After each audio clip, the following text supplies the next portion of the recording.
namanya watermark. Oke. Tulisannya apa Pak Soe? Ada embosnya. Tulisannya apa ini? Universitas Gadjah Mada. Oke. Watermarknya ya. Mana? Scan-nya Dian Sandi ada nggak? Scan-nya ada nggak? Ini juga masih. Saya tanya, saya tanya sama lo. Ini tahun 85. Ini tahun 85. Hah? Ini tahun 85. Lu jangan hapus ini, kita bisa lihat samakan dengan ijazah Iya. Pak Jokowi. Ini tahun 85. Karakternya coba lihat, sama nggak? Sama karakternya. Ini Udah. tahun 85. Udah. Penulisnya pun juga sama. Karakternya sama. Kita bicara sekarang, lu mengenai foto. Duduk dulu. Mana kok lu punya? Ketahuan palsunya. Mana lu punya? Ketahuan Fotonya palsunya. yang lu bilang. Fotonya lu Mas Ngok. Mana? Ketahuan palsunya. Lu yang mana? Oke. Lu yang bohong. Kita kembali saat Mana lagi coba? tetap bersama kami. Sekitar 5 menit dalam kondisi kelelahan fisik karena menunggu selama mungkin lebih dari 10 jam. Selain itu tidak boleh disentuh, tidak boleh diraba, dan larangan-larangan lainnya. Sementara itu dalam 5 menit itu kan ada tersangkanya aja 3 orang, ada ahli hukumnya ada berapa orang, mungkin 3-4 orang juga, ada ahli yang diundang juga ada 2 orang. Semuanya berebut untuk melihat itu, ya susah lah.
Assalamualaikum warahmatullahi wabarakatuh. Pada video kali ini judulnya akan saya ambil dari kata-katanya Roy Suryo pada acara Rakyat Bersuara 16 Desember 2025 lalu.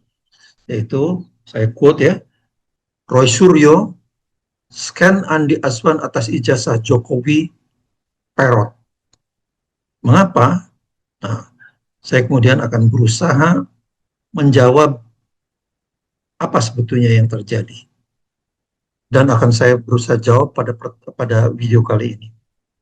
Pada acara Rakyat Bersuara 16 Desember 2025 lalu, pada menit sekitar 15.40, Roy Suryo menjelaskan bahwa hasil scan atas ijazah Jokowi itu yang dilakukan oleh Andi Azwan itu bukan hasil scan atas ijazah analog. Roy Suryo memperkirakan ini hanya hasil koreksi atas citra hasil pemotretan Dian Sandi. Ya, Dian Sandi sebelumnya memotret, kemudian diupload, dia mengaku bahwa itu adalah hasil foto ijazah asli Jokowi, dan kemudian mengaku telah mengunggah foto ijazah asli Jokowi. Saya ingin berusaha untuk melakukan kuantifikasi seberapa perot dan pletot-pletotnya hasil scan ijazah yang dilakukan oleh Andi Azwan ini. Nah, saya adalah ahli fotogrametri yang berpengalaman belasan tahun sebagai akademisi dan belasan tahun juga sebagai praktisi. Ya. Tugas fotogrametri adalah melakukan pengukuran geometris atas rangkaian foto untuk merekonstruksi kenampakan detail objek dalam 3 dimensi. Ya. Produk yang paling populer saat ini adalah Google Earth dan Google Map. Karena sumber foto yang digunakan adalah rangkaian citra satelit atau foto udara atas permukaan bumi. Jadi makanya hasilnya ya Google Earth atau Google Map. Tapi sebetulnya objeknya itu biasa apa saja. Nah, foto yang saya sebutkan di atas, artinya foto itu bisa juga diperluas menjadi dokumen. Nah, jadi jelas pengukuran atas dokumen seperti foto diri atau dokumen seperti ijazah merupakan tugas yang sangat mudah karena tidak bertujuan untuk merekonstruksi gambaran 3 dimensi objek. Ya. Hasil pengukuran foto diri dan ijazah adalah hanya 2 dimensi. Jadi ini bahkan terlalu mudah untuk mahasiswa tahun kedua di jurusan teknik geodesi. Ya, saya dulu dari teknik geodesi. Oke, lebih jauh saya mengalami proses pendidikan fotogrametri ini dalam 2 paradigma teknologi, yaitu teknologi digital, analog dan digital. Jadi kedua-duanya saya mengalami proses itu, mengalami development dalam 2 paradigma teknologi itu. Jadi kalau ada yang mau meminta saya untuk melakukan pengukuran atas detil ijazah Pak Jokowi secara analog, insya Allah saya dapat melakukannya. Jika instrumen yang diperlukan tersedia, ini persoalannya. Jika instrumennya tersedia, karena ini menjadi pelik sekarang. Namun, dalam acara gelar perkara khusus GPK di Ditreskrimum Polda Metro Jaya pada 15 Desember 25 lalu, saya sudah mengingatkan bahwa instrumen-instrumen analog yang diperlukan saat ini sudah tidak tersedia bahkan di seluruh dunia. Ya, instrumen-instrumen analog untuk pengukuran foto secara analog itu sudah tidak ada lagi. Di Amerika dan Eropa sejak tahun 1992, ya, jadi udah berapa puluh tahun yang lalu, peralatan seperti ini telah di-scrap atau dirongsokkan. Di Indonesia lebih lambat tentu saja. Sejak tahun 2010-an, peralatan ini sudah dijual kiloan pada pedagang besi tua. Ya. Padahal ketika dibeli, jadi cuma di kilo aja itu. Padahal ketika beli alat seperti ini harganya ratusan juta rupiah. Karena itu alat-alat presisi, optis, mekanis yang sangat presisi. Jadi ini salah satu bukti kuat bahwa teknologi pengukuran dokumen atau foto secara digital telah dapat menggantikan sepenuhnya pengukuran analog. Ya. Itulah sebabnya industri dan perguruan tinggi sekarang sudah tidak punya lagi instrumen-instrumen seperti itu. Itulah yang telah terjadi dengan pengukuran secara fotogrametri saat ini. Semuanya telah digital, sudah menggantikan sepenuhnya proses analog. Nah, sekarang saya beralih ke proses scan. Proses scan umumnya dilakukan menggunakan flatbed scanner. Ya, jadi rata gitu, flatbed scanner. Ini persis seperti di industri fotokopi yang base-nya merupakan flatbed. Itulah sebabnya banyak juga mesin fotokopi yang sekaligus berfungsi sebagai scanner. Meskipun biasanya memiliki resolusi yang sangat terbatas atau rendah.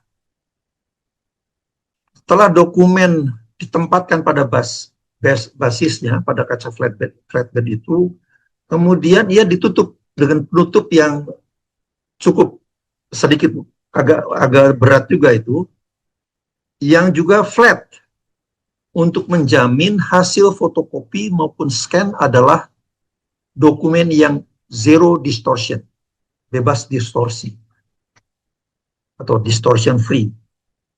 Jadi lambang UGM pada ijazah alumnus UGM yang basis geometrisnya adalah lingkaran, hasilnya juga seharusnya simetris ke semua arah karena basisnya lingkaran yang distortion free tadi itu. Nah, Andi Azwan dalam acara Rakyat Bersuara 16 Desember lalu itu berusaha ngeyel bahwa logo UGM hasil scan-nya tetap berbentuk segi 5. Tapi ini adalah cuma ngeyel pokrol bambu ini. Yang tidak paham atas esensi geometris yang harus dipertahankan, seperti yang dijelaskan oleh Roy Suryo. Segi 5 bisa saja perot dan pletot-pletot jika basis geometrisnya bukan lingkaran yang simetris ke semua arah. Ya. Jadi segi 5 itu bisa lonjong gitu, bisa lonjong. Bukan itu yang diinginkan, karena aslinya seharusnya itu adalah basisnya lingkaran, basis geometrisnya itu lingkaran, sehingga diameter ke segala arahnya itu adalah sama. Nah, saya berusaha mengkuantifikasi seberapa perot dan pletot-pletotnya lambang UGM hasil scan Andi Azwan. Saya melakukan pengukuran diameter detil-detil lambang UGM pada 5 arah sudutnya, ya, karena ada segi 5. Setiap diameter saya ukur 7 kali, jadi 1, 2, 3, 4, 5, 7 kali. Untuk memperoleh nilai standar deviasi hasil pengukuran saya. Ya, standar deviasi ini penting. Standar deviation atau standar deviasi dalam bahasa Indonesia, hasil pengukuran ini adalah dinamakan precision measure ke pengukuran saya. Ya, precision, alat ukur presisi, alat ukur kecermatan, ya, kecermatan pengukuran itu. Jadi konsistensi antara pengukuran 1 dengan pengukuran 2 sampai ke pengukuran 7 itu. Karena ada 5 sudut dan masing-masing sudut diukur 7 kali, maka diperoleh 35 pengukuran dengan standar deviasinya, saya hitung, adalah 1,4 piksel. Ya cukup bagus juga lah itu. 1,4 piksel, itu cukup bagus itu. Artinya cukup presisi. Kemudian ketujuh pengukuran diameter atas setiap sisi tersebut, kan setiap sisi dapat 7 kali, sehingga di rata-rata. Saya ambil harga ratanya, sehingga diperolehlah 5 nilai diameter, yaitu ya masing-masing 7 kali, tapi kemudian saya ambil rata-ratanya. Rata-ratanya diperoleh 255,04 piksel, ya, itu diameter yang pertama. Yang kedua 264,79 piksel, ya, semakin besar ini. Kemudian ada 260,67 piksel, kemudian 274,49 piksel, dan 274,65 piksel. Ya, jadi kelihatan bervariasinya sangat jauh. Dari nilai diameter hasil rata pengukuran yang saya peroleh ini, saya sudah cukup membuktikan bahwa lambang UGM hasil yang diklaim Andi Azwan memang perot. Misalnya ya, diameter terendahnya adalah yang saya peroleh itu adalah hasil ratanya 255,04 piksel. Ya. Sedangkan diameter tertingginya adalah 274,65 piksel. Jadi perbedaan antara maksimum dan minimum tadi, yang idealnya berada pada kisaran precision measure yang hanya 1,4 piksel itu, ya. Tadi kan precision measure-nya sudah saya jelaskan dapatnya 1,4 piksel. Seharusnya tidak boleh terlalu jauh dari ini. Ternyata perbedaan yang maksimum dan yang minimum itu adalah 19,61 piksel. Jadi sudah jelas lambang UGM ini telah menjadi perot seperti kata Roy Suryo itu.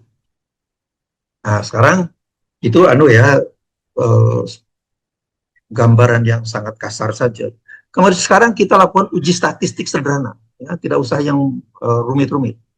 Masing-masing diameter yang diukur 7 kali tersebut, kemudian kita cari juga standar deviation-nya, ya, yang tadi 275 sekian, sekian sampai 255,04, 264,79, 260,67, 271,49 dan 27465 itu kemudian ambil rata-ratanya.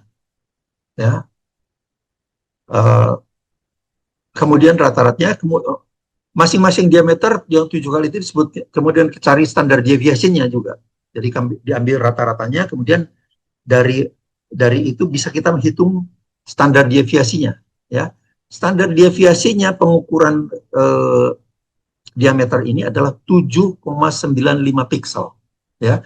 Kalau standar deviasi pengukurannya precision measure-nya itu hanya 1,4 piksel, ini standar deviasi dari bervariasinya diameter 5 sudut itu, lambang UGM itu 7,95 piksel. Berarti hasil rata pengukuran 5 diameter lambang UGM ini hampir 6 kali lebih besar dari precision measure yang saya peroleh yang hanya 1,4 piksel. Hampir 6 kalinya. Ini membuktikan secara statistik bahwa lambang UGM hasil scan ijazah Jokowi oleh Andi Azwan adalah significantly benjol atau perot atau pletot-pletot seperti dikatakan Roy Suryo. Karena dalam statistik itu, kalau lebih saja dari 3 standar deviasi, ini kan sampai 6 standar deviasi itu. Kalau lebih dari 3 standar deviasi aja udah dianggap outlier, itu dianggap blunder. Ini sampai 6 kali. Jadi itu malah kalau untuk pengukuran yang akurat biasanya tidak sampai 3 kali, 3 standar deviasi. Dianukan cuma 2,5 saja. Jadi kalau lebih dari 2,5 kali standar deviasinya itu dibuang karena dianggap outlier atau blunder. Nah, sekarang pertanyaan timbul, mengapa deformasi atau perot ini terjadi? Ya, seperti Roy Suryo, saya menduga karena scan oleh Andi Azwan, sebetulnya hanya koreksi geometris yang buruk, ya. Sekali lagi yang buruk dari hasil pemotretan Dian Sandi itu. Mungkin Andi Azwan hanya menggunakan software sejenis Photoshop yang memang bukan didesain untuk pekerjaan engineering yang memerlukan akurasi yang tinggi. Andi Azwan menyebutkan 2 aplikasi yang digunakan yang katanya open source. Nah, kemudian baru-baru ini Rizmon Sianipar kemudian membongkar ternyata aplikasi yang dimaksud adalah merupakan modul yang terdapat pada GIMP yang singkatan dari GNU Image Manipulation Program, atau disingkatnya biasanya GIMP aja. GIMP memang adalah open source. GIMP adalah semacam versi open source-nya Photoshop atau CorelDRAW. Kalau Photoshop dan CorelDRAW kan berbayar. Kalau ini open source ya terbuka untuk umum dan bisa semua orang bisa memberikan kontribusi untuk mendevelop modul-modul atau library yang ditambahkan pada aplikasi open source ini. Seperti juga Octave yang merupakan versi open source-nya MATLAB misalnya. Jadi itu. Nah, jadi MATLAB itu berbayar, tapi kalau Octave itu adalah open source-nya, jadi free memang. Modul yang disebutkan Andi Azwan seperti Fatal et al. Tahun 2002 ini, kemudian Mantiuk 2006, itu adalah kontributor pada kekayaan library GIMP yang open source. Jadi timnya Andi Azwan yang disebutkan oleh Andi Azwan pada acara Rakyat Bersuara itu bukan melakukan development untuk menghasilkan library baru seperti yang dilakukan oleh Fatal et al. Dan Mantiuk. Tim ini hanya menggunakan modul-modul dan library yang tersedia. Jadi hanya pemakai. Jadi sangat tepat apa yang dikatakan oleh Rizmon. Kalau hanya memakai modul-modul yang tersedia seperti ini, ya anak SD pun bisa. Itu pula lah yang digunakan oleh para pebisnis foto studio yang tersebar di mana-mana. Ya kan? Itu kan menggunakan itu, menggunakan GIMP atau yang seperti itulah. Kalau mau berbayar ya Photoshop atau CorelDRAW. Sebagai contoh, anak bungsu saya pada saat dia SMP kelas 1 pun sudah sangat piawai menggunakan aplikasi image manipulation yang digunakan digunakan para artis komputer grafik ini. Jadi fokusnya memang hanya kecantikan hasil gambar. Itu yang diutamakan. Aspek engineering yang memerlukan akurasi tinggi itu sama sekali tidak diperhatikan. Jadi saya menduga tim Andi Azwan di atas hanya melakukan transformasi citra hasil foto Dian Sandi yang skew, ya, yang miring gitu, berbentuk trapesium menjadi 4 persegi panjang dengan menggunakan modul seperti affine atau perspective transformation. Nah, cilakanya sebetulnya ini tidak cukup, belum cukup, karena seharusnya tidak berhenti di sana. Tugas selanjutnya masih ada, yaitu adalah melakukan resampling untuk mengisi nilai-nilai piksel yang kosong akibat stretching. Jadi karena tadinya begini, di stretching begini kan, nah ya di sini kan pasti banyak piksel-piksel yang harus diisi. Nah itulah nilai-nilai piksel itu harus di resampling, di interpolasi, dan ini pekerjaannya agak sedikit makan waktu untuk melakukan codingnya dan membutuhkan pemahaman image processing yang baik. Ya, jadi semacam GIMP itu tidak akan punya artinya belum mempunyai modul-modul untuk mengcoding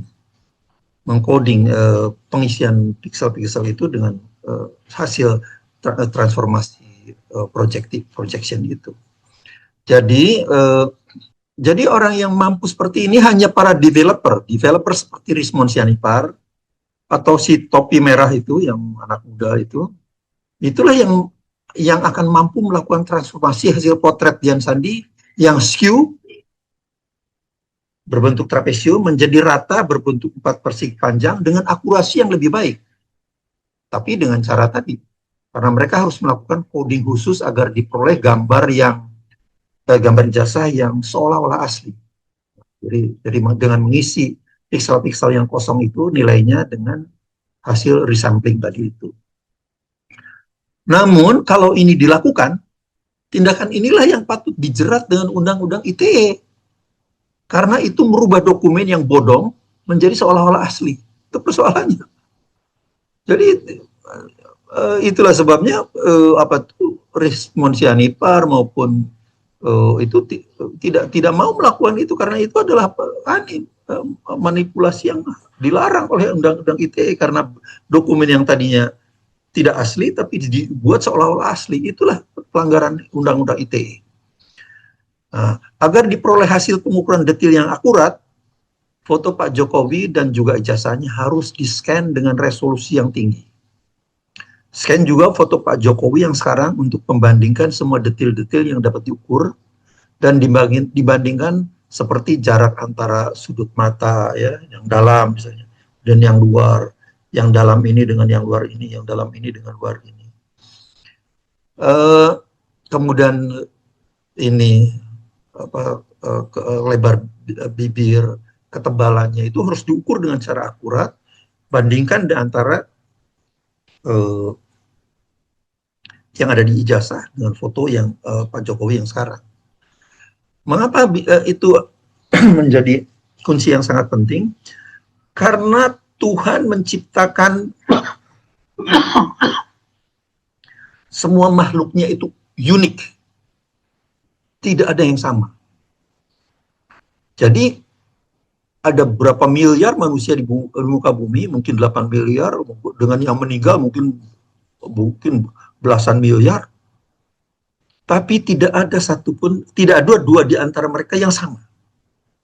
Jadi bukan saja wujudnya yang tidak sama, tapi alisnya tidak ada yang sama, bulu matanya tidak ada yang sama, kukunya tidak ada yang sama. Itulah sebabnya fingerprint itu dijadikan identifikasi, ya, mata itu dijadikan ada scanner untuk mata, bahkan foto HP kita kan sudah bisa Jadi jarak antara cuping dan telinga, hasil hitungan luas yang membatasi misalnya ini ke sini dihitung luasnya gitu. Kemudian dari sini ke sini dihitung luasnya juga. Itu semuanya bisa dibandingkan dengan secara akurat. Kemudian dilakukan analisis statistik yang robust, yang lengkap ya. Jadi sama sekali lengkap dan akurat ya. Jadi sama sekali tidak cukup kalau hanya memperlihatkan ijazah di Ditreskrimum pada 15 Desember lalu yang hanya sekitar 5 menit. Dalam kondisi kelelahan fisik karena menunggu selama mungkin lebih dari 10 jam. Selain itu tidak boleh disentuh, tidak boleh diraba, dan larangan-larangan lainnya. Sementara itu dalam 5 menit itu kan ada tersangkanya aja 3 orang, ada ahli hukumnya ada berapa orang, mungkin 3-4 orang juga, ada ahli yang diundang juga ada 2 orang. Semuanya berebut untuk melihat itu, ya susah lah. Jadi ini ibarat seorang gemologis itu ahli yang mampu menganalisis betapa mahalnya berlian yang atau batuan, jenis batuan yang harus diperiksa. Itu misalnya ya Pak, padanannya seperti itu. Yang harus menilai berapa nilai 4C-nya. 4C itu singkatan itu adalah singkatan dari cut, color, clarity, dan carat weight. Ya, carat weight. Jadi cut, color, clarity, dan carat weight. Dari sebuah berlian, jika si gemologis ini bahkan tidak boleh menyentuhnya. Jadi ini betul-betul situasi yang dihadapi oleh para ahli hukum, para tersangka, para ahli yang kemarin diberi waktu hanya 5 menit di Treskrimum Polda Metro Jaya itu. Jadi semoga ini bisa menjadi catatan para yang berwenang ya, kepolisian dan nanti juga hakim, karena yang berwenang itu juga jangan sampai juga sewenang-wenang kemudian memperlakukan kita waktunya 5 menit, tidak boleh sentuh, tidak boleh wah ya gimana, agak kacau juga itu. Demikian, semoga bermanfaat analisis ini. Assalamualaikum warahmatullahi wabarakatuh.